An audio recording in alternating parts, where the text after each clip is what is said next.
Assalamu alaikum mutane na, ni ne naku El Shams kamar yadda kuka sani.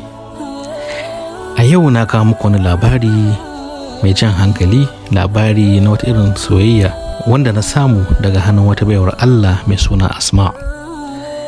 Wannan baiwar Allah ta fara da cewa wata rana ni da mahaifiyata mun je kasuwar Kurmi. Kasuwar Kurmi wata kasuwa ce a jihar Kano wacce tana ɗaya daga cikin kasuwanni mafi daɗewa a nahiyar Afirka. Na raka ta siyan spices a wata rana mai zafin gaske. Kamshin spices daga ko'ina yana tashi. Mun gama sayayya za mu tafi gida. Sai muka wuce ta wani shagon ɗinki. Zaune a kan kekensa yana ɗinki wani bawan Allah ne matashi. Wannan matashi da na kalle shi muka haɗa ido lokaci guda. Na ji zuciyata ta raɗa min sunansa. A lokacin yana saye da wani murmushi mai kashe zuciya. Na kalle shi na kau da kai, ba su lokacin da na ƙara daga ido na kalle shi ba. Tun daga lokacin na ji wani abu a zuciyata wacce ban taɓa jin irinsa ba. Bayan kwana biyu mahaifiyata ba ta sani ba, duk da bana da buƙatar ɗinki na ƙirƙiro kawai ina buƙatar in sa sabon kaya. Mahaifiyata ta bani dama ina da atamfofi waɗanda suke ba ɗinkakku ba. Na tashi na ban zame ko ina ba, duk da cewa muna da teloli da suke mana ɗinki, amma ban zame ko ina ba sai kasuwar nan ta Kurmi inda na ga wannan bawan Allah. Na je na same shi, yana gani na shi ma da alaman ya gane ni, amma kuma dai bai nuna min komai ba. Aka gama magana da shi, aka ɗauki measurement ɗina da komai. Na tambaye shi ya ban nambarsa don saboda idan ya gama ɗinkin sai in kira shi sai in zo in karɓa. Nan take ba da nambarsa ba tare da ya faɗa min sunan shi ba.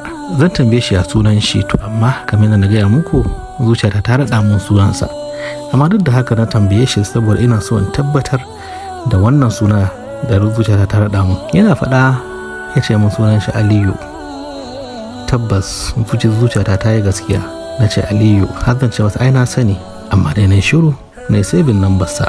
In takaita muku zance, kun san yadda mata suke. A hankali ba sai na yi dogon labari ba, har muka fara soyayya da wannan bawan Allah ba tare da mahaifiyata, mahaifina ko wani daga cikin 'yan gidanmu sun sani ba.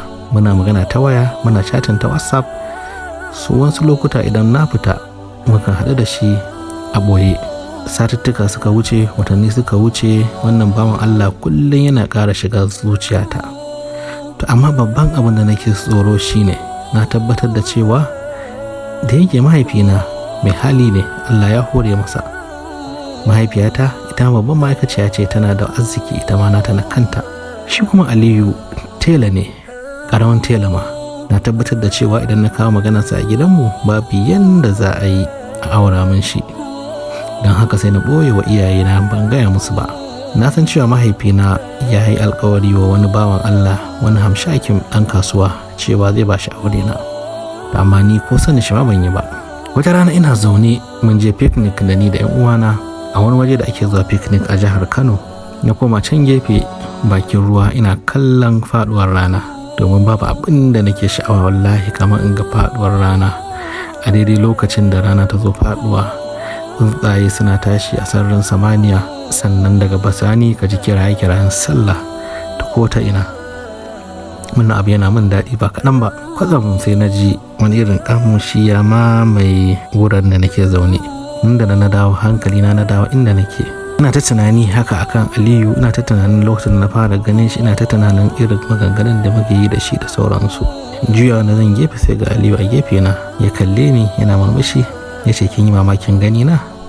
Ba mafarki kike ba, gaskiya ne na yi mamakin ganin shi sosai, duk da cewa na san cewa na gaya mishi za mu zo. To amma ban taɓa tunanin zai zo ya same ni a wajen ba. Duk da cewa na koma can gefe, 'yan uwana ba san inda nake ba. Ya zo muka zauna muka yi wata irin hira wanda ba mu taɓa yin irin ta ba. Ya kalli ni ya ce, Asma, wallahi azim ban taɓa son wata 'ya kamar da nake son ki ba, kuma ina so in ƙarasa rayuwata tare da ke. A kowane yanayi na samu kaina ba zan yi ƙasa gwiwa ba. Auren ki shine burina, ba da wani buri wanda ya wuce wannan. Duk da cewa na san cewa abu ne mai kamar wuya, amma na san ƙarfin soyayya babu abin da baya kawarwa. Ina magana zuciyata tana ta bugawa. Kuka ya zo min, hawa yana ta zuba a idona, saboda na san cewa abin da ke faɗa gaskiya ne. Na san yanayin gidanmu, na san yanayin iyayena. to ni kuma ga irin situation da na samu kaina a ciki na matuƙar soyayya da wannan bawan Allah. Har na ji cewa ma ina ma ban daga ido na kalle shi ba, to amma aikin gama ya gama. Kuma ita soyayya babu ruwanta da mai kuɗi, babu ruwanta da talaka. Soyayya tana fasa katanga, ta fasa ƙofofi, ta fasa duk wani abin da ke gabanta ta shiga inda take so ta shiga. To haka soyayya ta shiga zuciyata kuma ta zauna ta yi kane ba mai iya cire ta sai Allah.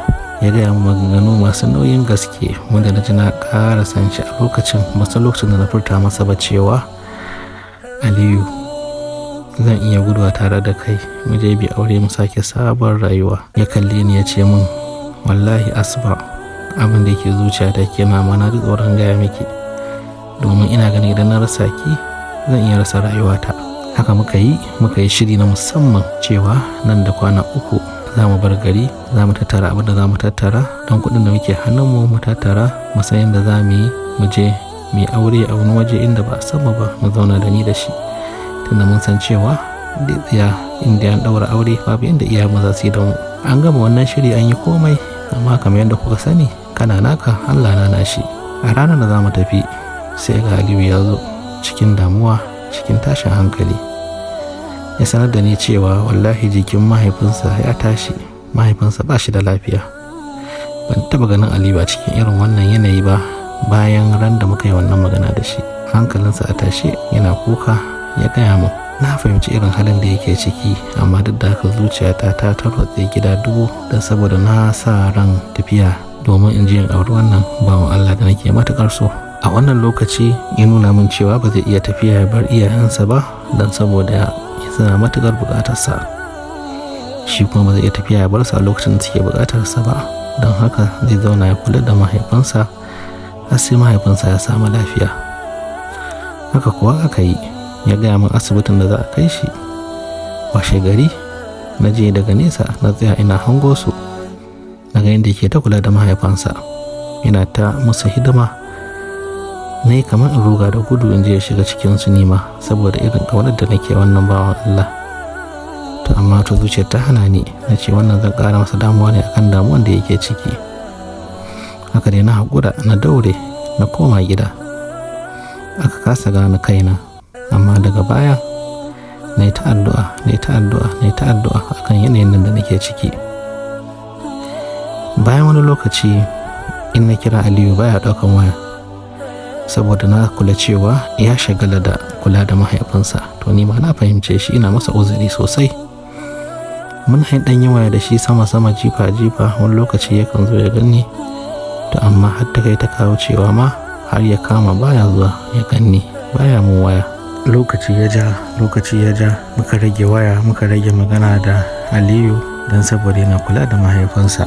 Lokacin aure na yayi, mahaifina ya kira ni ya gaya min cewa ga alƙawarin da yawa wannan bawan Allah kuma yana so in masa biyayya. Tana da lokacin da Aliyu ya nuna min cewa ba zai bar iyayensa a lokacin da suke buƙatarsa ba. Nan da na ce mahaifina na amince, duk zaɓin da ya min daidai ne.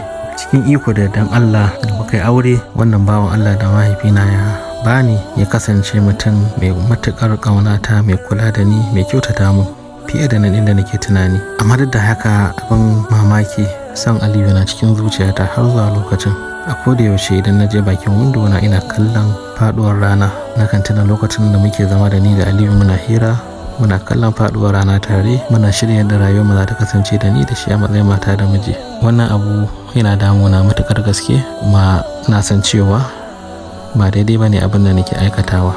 Na samu labari daga baya Aliyu mahaifinsa ya samu lafiya, kuma Aliyu ya koma kan kasuwancinsa da ɗinki, kuma sannan Aliyu ya samu ɗaukaka a bangaren nashi da ɗinki, ya ƙara sanuwa, ya ƙara faɗaɗa shagonsa. Zuciyata ta taraya mun neme shi in masa murna, to amma na san cewa wannan ba daidai bane ba.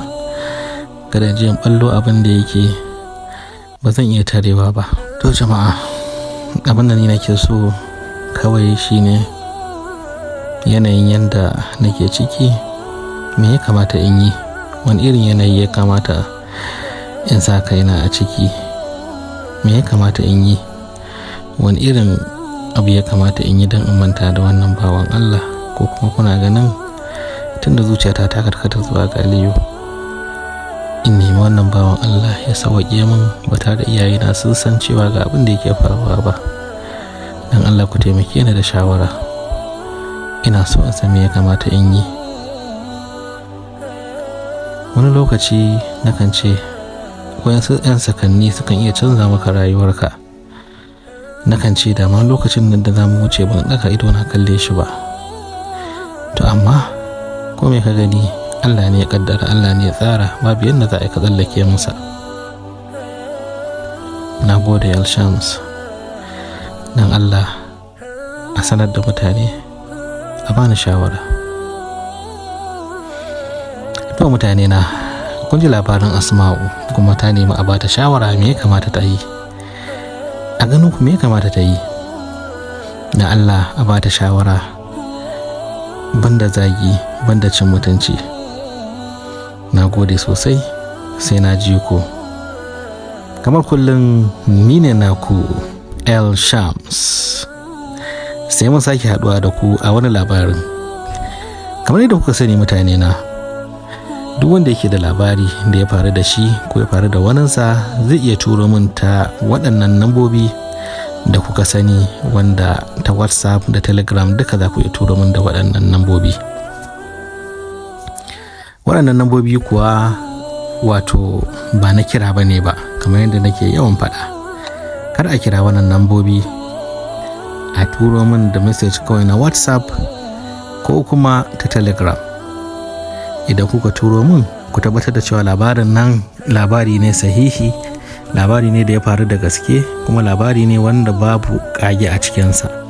Idan kuka turo min, insha Allah zan duba kuma zan yi masa abin da ya kamata. Kuma sannan ya zama cewa ko ta voice note za ku iya yi, kuma ko ta rubutu za ku iya yi min. Ga namban nan 081 84 64 4950. Zan ƙara faɗa 081 84 64 4950. Zan ƙara nanatawa 081 84 64 4950. Na gode sosai, sai na ji ku. Ni ne Elshams.